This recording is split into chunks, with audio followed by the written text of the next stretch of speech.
Hello friends, राज्य दर्शन की series में आपका स्वागत अभिनंदन है। आज हम राज्य दर्शन की श्रृंखला में बात करेंगे, मध्य प्रदेश की बात करेंगे। इसके पहले हमने पहला राज्य जो है उत्तर प्रदेश के बारे में बात की थी और वहां से आने वाले सभी प्रश्नों को देखा था। आज के हम वीडियो में जानेंगे मध्य प्रदेश से जो नेशनल स्तर के जीके के प्रश्न जो भी बन सकते हैं उन सभी की बात करेंगे और यकीन मानिएगा पूरी क्लास देखने के बाद में आप कॉन्फिडेंशियल महसूस करेंगे। साथ ही ऐसा संभवतः यहाँ से कोई भी प्रश्न आपका नहीं छूटेगा मध्य प्रदेश जीके को लेकर के। चलिए अब हम क्लास की शुरुआत करते हैं। चैनल पर आप नए हैं, चैनल को सब्सक्राइब कीजिएगा और वीडियो को लाइक भी जरूर करिएगा। कोई प्रश्न हो तो अंत में कमेंट बॉक्स में बताइएगा। सबसे पहला जो प्रश्न आपके सामने आता है यहाँ से भौगोलिक सीमा को लेकर के आता है कि मध्य प्रदेश की सीमा किस किस से लगती है। तो मध्य प्रदेश की अगर सीमा की बात की जाए तो राजस्थान से, इसके बाद उत्तर प्रदेश से, इसके बाद छत्तीसगढ़ से, इसके बाद महाराष्ट्र से और इसके बाद गुजरात से। इन 5 राज्यों से जो है मध्य प्रदेश की सीमा लगती है। आपका ये जो है, जस्ट मिनट रुकेंगे, ये स्टेट आपका हो जाएगा उत्तर प्रदेश, ये हो जाएगा आपका छत्तीसगढ़, ये हो जाएगा आपका महाराष्ट्र, ये हो जाएगा आपका गुजरात और ये हो जाएगा आपका राजस्थान। यहाँ पर लिखा भी है कि राजस्थान से सीमा लगती है, फिर इसके बाद उत्तर प्रदेश से, छत्तीसगढ़ से, महाराष्ट्र से और गुजरात से। मध्य प्रदेश एक भू अवेष्टित राज्य है जिसे हम इंग्लिश में जो है लैंड लॉक कंट्री है, स्टेट कह देते हैं। इसका मतलब क्या होता है? इसका मतलब होता है कि इस राज्य की सीमा किसी भी नेशनल सीमा को स्पर्श नहीं करती है, राष्ट्रीय सीमा को, मतलब कि किसी भी देश की सीमा को स्पर्श नहीं करती है, ना ही यह किसी सागरीय सीमा, जलीय सीमा को स्पर्श करने वाला राज्य है। तो मध्य प्रदेश एक कैसा है? लैंड लॉक स्टेट है। चलिए हम अगली बात करते हैं। मध्य प्रदेश की जनसंख्या तथा क्षेत्रफल की बात की जाए तो यहाँ की यदि दोस्तों जनसंख्या की बात की जाए तो मध्य प्रदेश की जो जनसंख्या है यह लगभग आपको 7 करोड़ 26 लाख जनसंख्या यहाँ की दिखाई देती है। थोड़ा सा यहाँ से पेन नहीं चलेगा क्योंकि ये पेंटेड मैप पे लगा हुआ है। आप देखेंगे यहाँ पर लगभग 7 करोड़ 26 लाख 26 हजार जनसंख्या देखने को मिल जाती है। वही क्षेत्रफल में यदि बात करें फ्रेंड्स तो मध्य प्रदेश का पूरे भारत में क्षेत्रफल के मामले में कौन से स्थान है? याद रखिएगा, दूसरा स्थान है। तो मध्य प्रदेश का कौन सा स्थान है? इसका पूरे भारत में जो क्षेत्रफल के मामले में राजस्थान के पश्चात दूसरा स्थान देखने को मिलता है।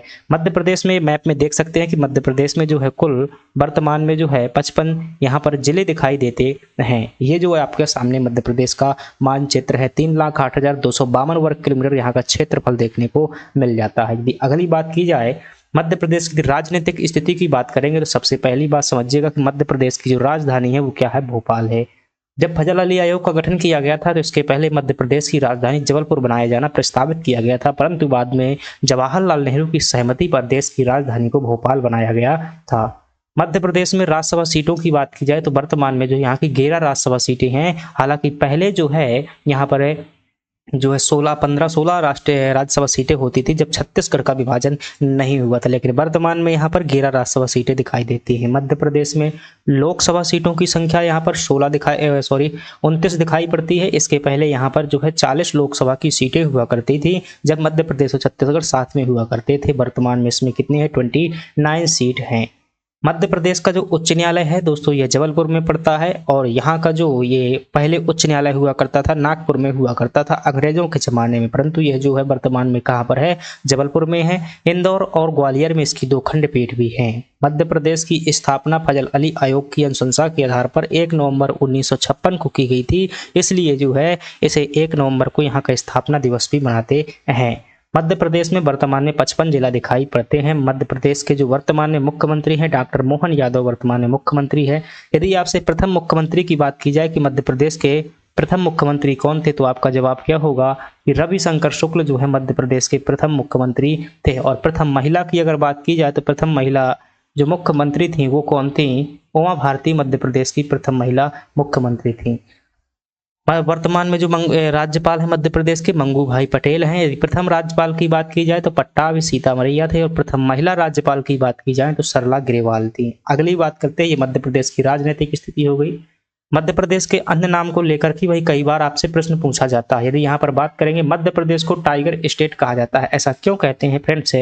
क्योंकि यहाँ पर जो है मध्य प्रदेश में सर्वाधिक टाइगर पाए जाते हैं, इसलिए इसे टाइगर स्टेट कहा जाता है। पूरे भारत में सर्वाधिक टाइगर कहाँ मिलते हैं? मध्य प्रदेश में मिलते हैं, इसलिए इसे क्या कह देते हैं? टाइगर स्टेट कह देते हैं। दूसरी बात करें, इसे हृदय प्रदेश भी कहा जाता है। और ये किसने कहा हुआ था?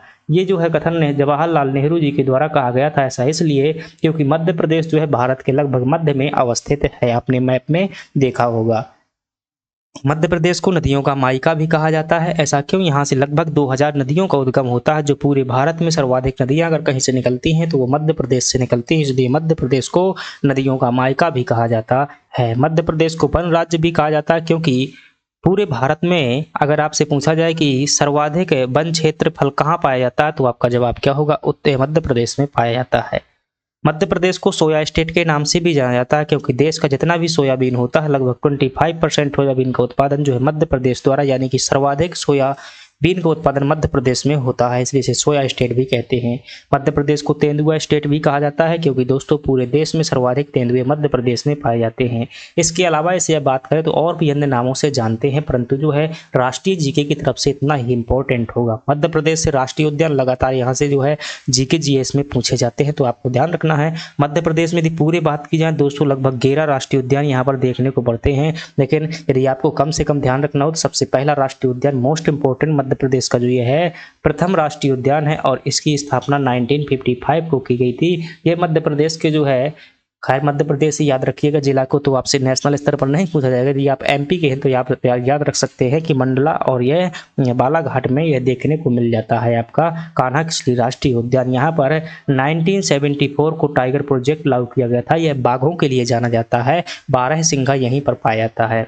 बांधवगढ़ राष्ट्रीय उद्यान की बात करें दोस्तों, यह भी मध्य प्रदेश में स्थित है। पन्ना राष्ट्रीय उद्यान भी मध्य प्रदेश में स्थित है। पेंच राष्ट्रीय उद्यान हो गया, सतपुड़ा राष्ट्रीय उद्यान हो गया, कूनो राष्ट्रीय उद्यान हो गया, नौरादेही अभ्यारण्य, इसे हाल ही में जो है क्या बनाया गया है, टाइगर प्रोजेक्ट में शामिल किया गया है। तो ये फ्रेंड्स मध्य प्रदेश के सभी क्या हैं, अभ्यारण्य। हमने बताया कि यहाँ पर जो 11 राष्ट्रीय उद्यान पाए जाते हैं, अभ्यारण्य तो बहुत से हैं, लगभग 35 अभ्यारण्य पाए जाते हैं, परंतु आपको कम से कम इतनी चीजें ध्यान रखना बहुत जरूरी है। तो ये मोस्ट इंपोर्टेंट अभ्यारण्य है, राष्ट्रीय उद्यान है, आप ध्यान रखिएगा। अगली बात करते हैं मध्य प्रदेश के अगर प्रमुख स्थलों की बात करेंगे तो मध्य प्रदेश के प्रमुख स्थलों में खजुराहो है दोस्तों। यह नगर जो है पूरे विश्व में अपने मंदिरों के लिए जाना जाता है, और इन मंदिरों को विश्व धरोहर सूची में यूनेस्को द्वारा भी शामिल किया गया है। अगली बात की जाए सांची दोस्तों, भारत का सबसे बड़ा क्या है, ये बौद्ध धर्म से संबंधित भारत का सबसे बड़ा स्तूप है। भोपाल के नजदीक रायसेन जिले में पड़ता है।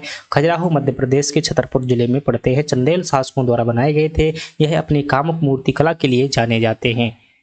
महाकाल मंदिर आप जानते हैं कि मध्य प्रदेश के जो है उज्जैन में ये महाकाल मंदिर पड़ता है, जो कि एक भारत का ज्योतिर्लिंग भी है। हथनौरा दोस्तों ये भारत का वह स्थल है जो कि मध्य प्रदेश के सीहोर जिले में देखने को मिल जाता है, और यहाँ पर जो है मानव खोपड़ी यानी कि मनुष्य की सबसे पहले खोपड़ी के साक्ष्य प्राप्त किए गए थे। मानव के सबसे प्राचीनतम साक्ष्य यहीं से प्राप्त हुए थे। मानव की खोपड़ी प्राप्त हुई थी, जिसे नर्मदा मानव के नाम से जाना जाता है।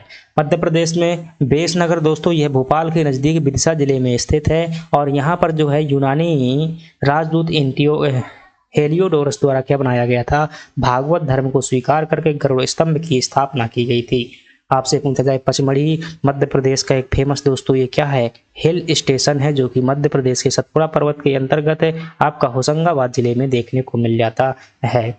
ग्वालियर के किले की बात की जाए तो इसे जो है देश का जिब्राल्टर ऑफ इंडिया कहा जाता है, या किलों का रत्न भी इसे कह देते हैं। ये बात किसने कही हुई थी, बाबर ने जो है इसे किलों का रत्न कहा हुआ था। जिब्राल्टर ऑफ इंडिया यानी कि जिब्राल्टर की जिस प्रकार से मजबूत चट्टान है, उसी प्रकार से मजबूती के लिए पूरे देश में जाना जाता है। सिंधियाओं की राजधानी रहा है, यह सूरज सेन द्वारा बनवाया गया था। मध्य प्रदेश के ग्वालियर जिले में पड़ता है।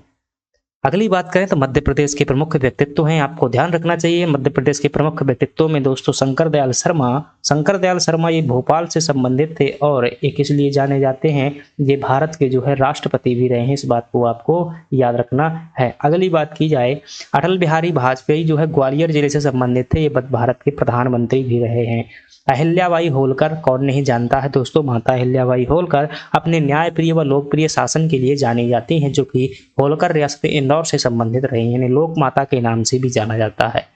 अवंतीबाई लोधी 1857 की क्रांति में महत्वपूर्ण भूमिका निभाई हुई थी। रानी दुर्गावती अकबर के खिलाफ दोस्तों युद्ध छेड़ने वाली 1562 में, जब भारत के इतिहास में आप जानते हैं कि 1562 में इस समय तक दोस्तों अकबर का शासन शुरू ही हुआ था, कि रानी दुर्गावती ने अकबर की खुली चुनौती पेश की हुई थी। यद्यपि वह युद्ध में जीत नहीं सकी थी, परंतु मुगलों को बता दिया था कि भारत की एक महिला की ताकत क्या होती है। मोहम्मद हिदायतुल्लाह दोस्तों ये क्या थे, चीफ जस्टिस ऑफ इंडिया रह चुके हैं, याद रखिएगा। भारत के प्रथम मुस्लिम न्यायाधीश भी रहे हैं, मुख्य न्यायाधीश। तो ये दोस्तों क्या थी मध्य प्रदेश की राज्य दर्शन की सीरीज थी। आपको ये क्लास कैसी लगी? यदि वीडियो पसंद आया हो तो वीडियो को लाइक कीजिएगा और चैनल को सब्सक्राइब जरूर करिएगा। चलिए मिलते हैं अगले स्टेट पर। चलिए धन्यवाद।